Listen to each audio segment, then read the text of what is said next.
Okay, so in this video, I just want to give you a brief introduction. Most of you already know what LLMs are. Some of this information may be new, some of it not so new. But yeah, let's jump right in. So, what is an LLM? An LLM is a large language model. It's kind of like the brain behind ChatGPT, Claude, etc. You can always think of it as a super smart autocomplete that learned from the entire internet. And what that means is all of these large language models are trained on enormous amounts of data, and so they're so good at predicting what your next word may be or what the next sentence may be.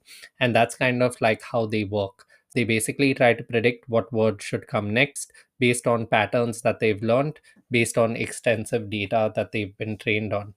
And so it's just like having a conversation with someone who's read millions and millions of books. So, how do LLMs actually work? And this is just the simple version, but it's basically trained on billions of web pages, books, articles, and conversation. It's learned patterns like, for example, after someone says hello, they usually expect a greeting back. When you type something, it predicts the most likely response. It's not actually thinking, it's just extremely good at pattern matching. And so it's kind of like a parrot that's heard every conversation and knows exactly or kind of what sounds right. So, what actually makes them large language models is because they are trained on massive amounts of data all across the internet. The computing power required is pretty huge, like they need huge data centers to run.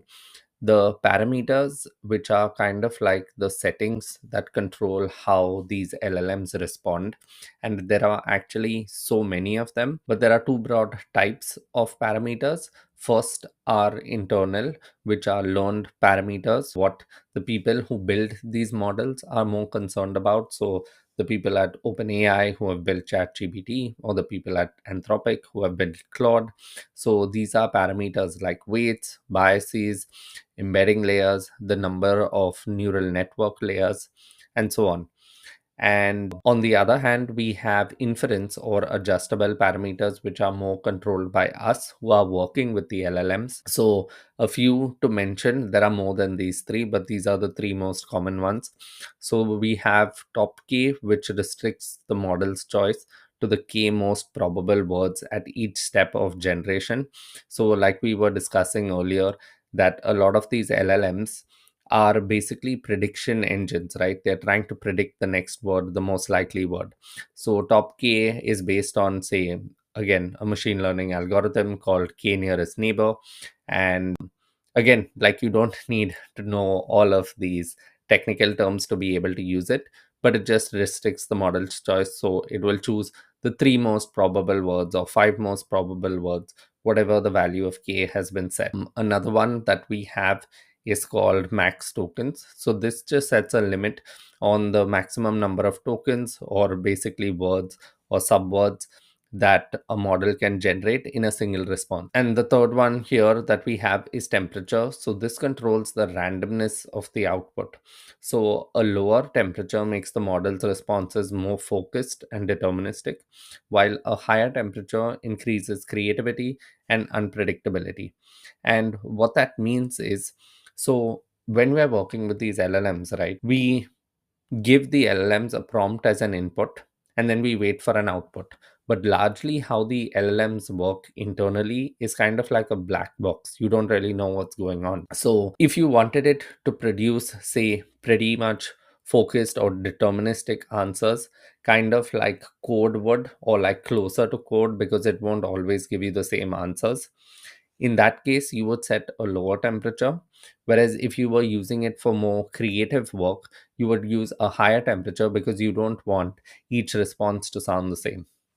And another one we have here is the context window, which is basically how much conversation can each of these LLMs remember at once. So, like, this is kind of like their short memory when you're having a conversation with it, and say you've told it some details 10 messages ago, 20 messages ago. Like, how long can it actually remember and maintain that context while you're having the conversation with it? So, A few popular LLMs you should know, or which you already probably know, you have OpenAI's ChatGPT, GPT-4, and like all their various models, 4.1. Now they've released 5. So a GPT basically stands for Generative Pre-trained Transformer, and LLMs, if you had to think of it as like the entire set of cars, then a GPT would be like one specific car, like say a Honda Jazz. So then Anthropic have Claude, Google has Gemini, and Meta has Llama. So these are the different LLMs. What each of them are good at are basically like writing emails, blogs, and marketing copy. They are very good at explaining complex topics in simple terms. So anytime you're stuck, whether it's like while you're learning about AI and automations, or just like any subject in general, because they have been trained on such vast amount of data, they can explain it to you a lot better and at different levels. So, one common prompting technique that I use is when I don't understand a topic, I may just go up to like Claude or GPT and just tell it, explain this to me like I'm a 10-year old or I'm a teenager, or explain this to me as someone who has never worked in this niche or with this topic before. So then it's extremely good at summarizing long documents occasionally, but these are always better to double check. And you can always ask it for the source or the line number that it found it on, because sometimes these LLMs tend to hallucinate and they may just make up stuff. Then they're also very good with language translation, although I've never worked with them translating languages, but apparently they are really good at it. And they are very good with coding assistance. They are just increasingly getting better. Like, I'm a software engineer and I use a lot of these LLMs in my day job, and they are really good. They still need like a lot of guidance and you need to double check the outputs that they give you, but the quality of output is consistently improving. What LLMs do struggle with, though, is real time information, right?